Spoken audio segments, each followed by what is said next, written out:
आम्ही घरात इनमिन 2 माणसं, त्यामुळे घरामध्ये दुधी भोपळा हा उरतोच। मग या राहिलेल्या अर्ध्या दुधी भोपळ्याचे काय करायचे हा प्रश्न पडताच डोक्यामध्ये एक विचार आला। हे करायचे तर हलवा करायचा।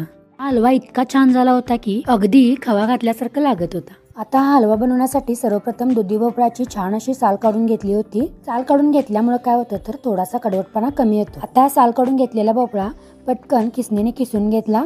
आता हा भोपळा इतका मोठा नव्हता की मला वेळ लागेल असा। हा भोपळा किसून झाल्यानंतर फक्त 1 वाटी इतका झाला होता। किसून झालेला भोपळा पटकन काळा पडतो कारण वातावरणातील ऑक्सिजन त्याला लागते। बघा 1 वाटी इतका भोपळा किसून झालेला आहे।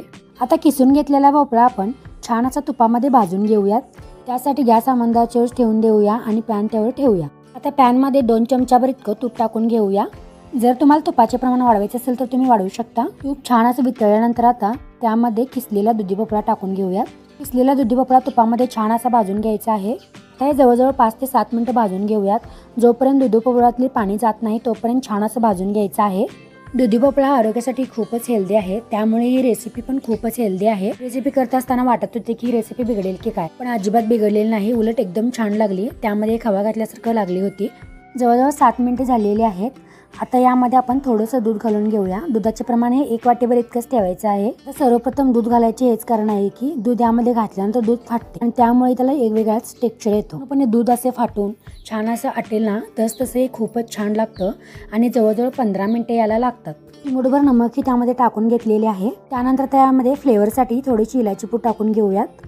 ज्यावेळी मी 1 वाटी दूध टाकले होते ना त्यावेळी दुधावरची शाई देखील टाकली होती। बघा दूध ही छान असं आटलेले आहे। आता आपण हलव्याला गोडसरपणा येण्यासाठी अर्धी वाटी इतकी साखर टाकून घेऊयात।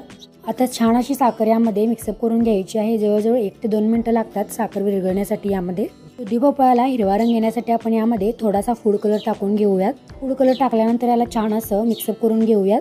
जवळजवळ 1 ते 2 मिनिटं परत याला शिजवून घेऊयात आणि गॅस हा मंद आचेवर ठेवूयात। त्यानंतर गॅस हा बंद करून द्यायचा आहे। बघा तयार झालेला आहे दुधी भोपळ्याचा खूपच पौष्टिक आणि खायला खूपच भन्नाट लागणारा हा दुधी भोपळ्याचा हलवा। तुम्ही घरी नक्की ट्राय करा आणि रेसिपी कशी झाली होती ते नक्कीच मला कमेंट बॉक्समध्ये कळवा। माझ्या मोडी फूड मेकर्स या चॅनलमध्ये नवीन असाल तर चॅनलला नक्की सबस्क्राईब करा। भेटूया पुढच्या व्हिडिओमध्ये। धन्यवाद।